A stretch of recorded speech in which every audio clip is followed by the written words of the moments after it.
Los hidrocarburos, sobre todo constituidos por metano, etano y otros compuestos que se denominan alcanos, así como diversas variedades de petróleos, se han encontrado en gran abundancia en otras partes del sistema solar, en donde no es probable ni creíble que haya habido vida en el pasado. Un ejemplo, recientemente reconocido por la sonda Huygens en el año 2005, es Titán, el satélite de Saturno, en donde abundan los mares, lagos, nubes y lluvias constituidas por hidrocarburos con temperaturas de 180 grados bajo cero. Hay numerosos pozos de petróleo y gas natural que se habían secado hace 50 años o más, pero que se han estado recargando actualmente y se encuentran recuperando una fracción de su antigua producción. Obviamente no hay fósiles involucrados. Se ha comprobado repetidamente que existe una gran biomasa de microorganismos y extremófilos, que son organismos adaptados a condiciones extremas en el subsuelo terrestre, que derivan su energía de origen químico de la oxidación del metano a partir del oxígeno extraído de sulfatos, óxidos y otros compuestos que contienen oxígeno. Las fuentes de este metano son demasiado profundas como para provenir de antiguas plantas o animales. No hay fósiles involucrados. Estos últimos hallazgos y otras pruebas fueron anunciadas por el fallecido científico e investigador de Cornell, Thomas Gold, autor del libro The Deep Hot Biosphere, que quiere decir la biosfera profunda y caliente. Estas evidencias de fenómenos extremos en abundancia relativa, incluso en las minas más profundas, llevó a Gold a vincular la biosfera subsuperficial con la teoría del origen profundo de los hidrocarburos, para mostrar una explicación primordial más plausible para la formación de petróleo y gas natural que la teoría de los fósiles generalmente aceptada. En otras palabras, al igual que en la luna de Saturno, Titán, y en otros astros ricos en hidrocarburos del sistema solar, la fuente de hidrocarburos en la Tierra es primordial, o sea, de origen profundo.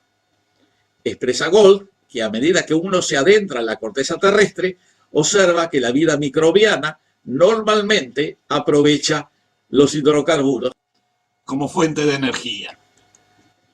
Gold postula que los hidrocarburos no son biología reelaborada por la geología, como sustenta la visión tradicional, sino que los hidrocarburos son geología reelaborada por la biología. Si bien no desarrollaremos los detalles de la teoría del petróleo y gas abióticos, describiremos los puntos principales que el doctor Thomas Gold respalda y proporciona como evidencia de su hipótesis. 1.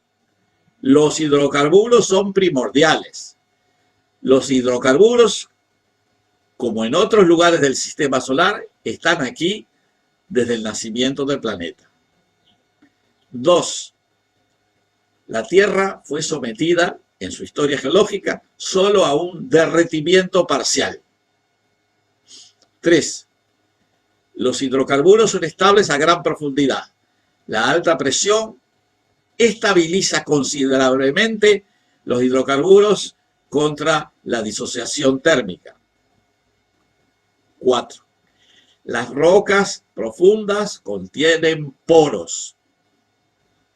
5. Los hidrocarburos continúan surgiendo de las profundidades de la Tierra aún actualmente. 6. El helio que contiene el gas natural y que se explota en varios lugares no puede ser de origen fosilífero porque la materia orgánica, viva o fósil, no contiene helio sino que este es producido por radiactividad de las rocas y recogido por los hidrocarburos durante su ascenso hacia la superficie.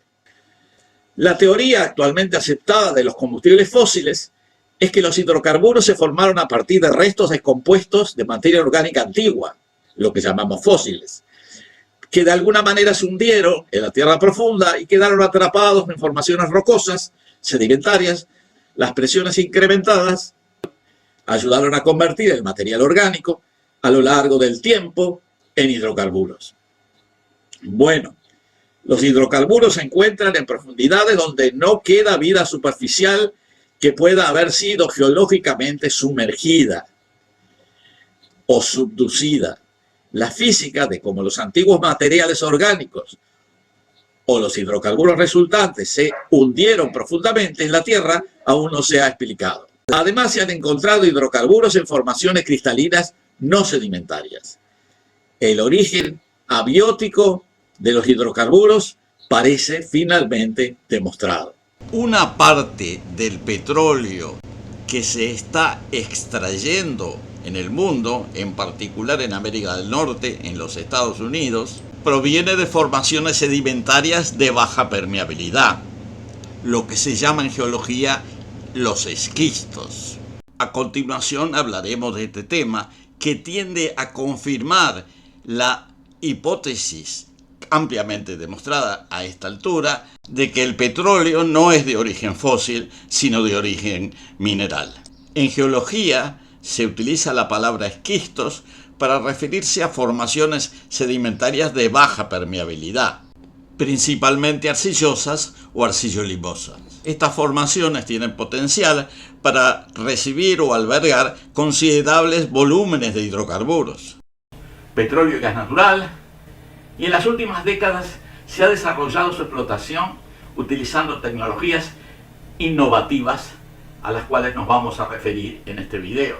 De acuerdo a la teoría del origen abiótico del petróleo y el gas natural, la existencia de grandes volúmenes de hidrocarburos en estas formaciones de muy baja permeabilidad, generalmente denominadas esquistos, como acabamos de decir, se explica por la continua surgencia de hidrocarburos desde la base de la corteza y zona superior del manto, que muy lentamente van impregnando las formaciones arcillosas hasta lograr que se acumulen grandes volúmenes de fluidos.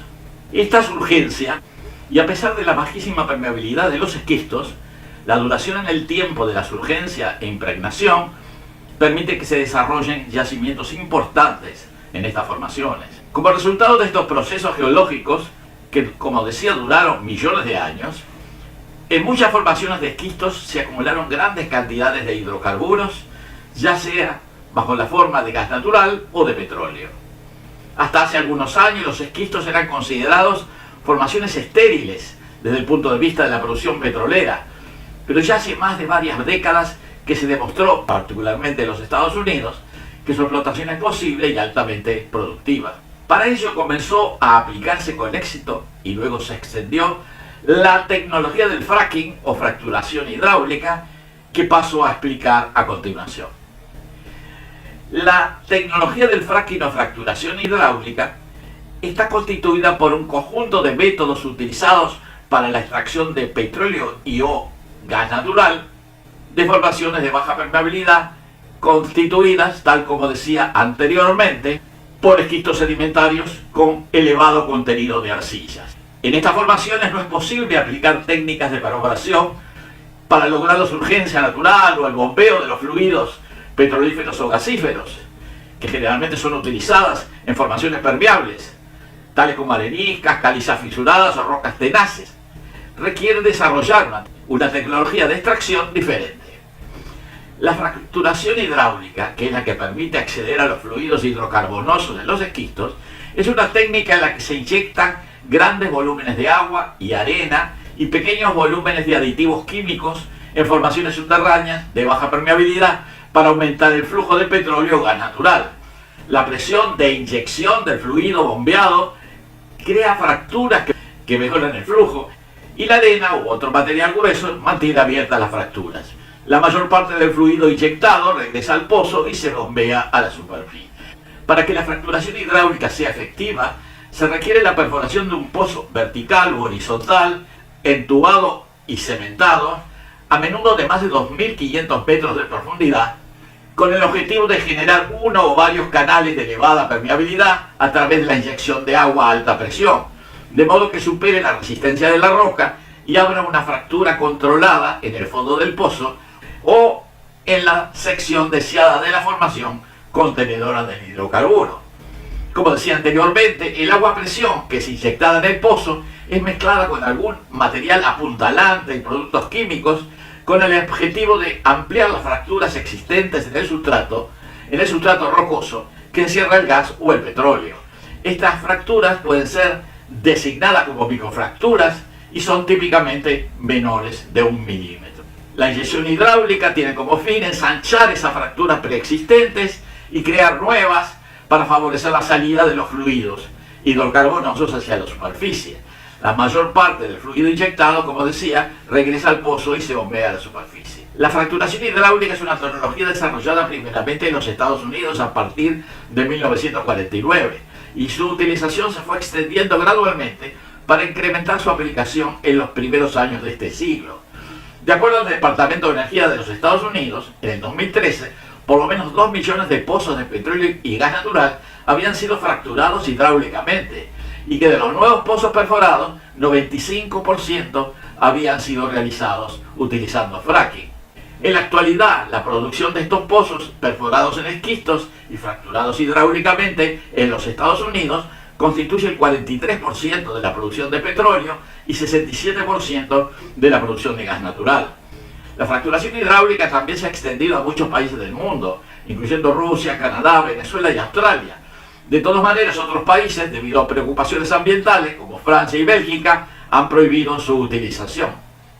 Como decía recientemente, la preocupación pública por los posibles impactos en el agua potable y otros daños ambientales ha aumentado significativamente. Estos problemas de tipo ambiental se generan debido a la utilización de grandes volúmenes de agua que pueden terminar limitando la disponibilidad de agua para otros usos, como sea agua potable o riego, etc.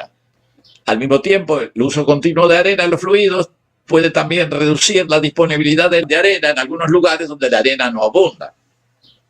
Se señalan los problemas que puede generar la disposición de sustancias químicas que se incorporan al agua en las inyecciones, que localmente también puede afectar las áreas donde se practica el fracking. De todos modos, la inyección de aguas modificadas, casi siempre de calidad reducida, puede afectar los acuíferos que se encuentren por encima o en conexión hidráulica con las capas inyectadas. Por esa razón, el uso continuado de fracturación hidráulica puede terminar contaminando o degradando tanto los acuíferos cercanos como las aguas superficiales. Claramente, la fracturación hidráulica entraña riesgos en los acuíferos utilizados para el consumo humano o para la irrigación. Por esa manera, cualquier estrategia de explotación de esquistos que incluya utilización de la tecnología de fracturación hidráulica debe ser acompañada de estudios detallados y exigentes sobre los riesgos que este tipo de explotación puede tener a nivel ambiental y social. Volviendo a las hipótesis sobre el origen del gas natural y del petróleo, reiteramos las evidencias que se han obtenido recientemente que tienden a demostrar inequívocamente que el origen de los hidrocarburos es mineral y profundo. O sea, que los hidrocarburos, y en particular el petróleo, no son de origen fósiles. ¿Seguirán diciendo los científicos del paradigma reinante que el petróleo y el gas se formaron a partir de la acumulación de fósiles? ¿Seguirán insistiendo contra todas las pruebas en contrario? Probablemente sigan haciéndolo, porque no hay cosa más difícil que destronar un dogma establecido.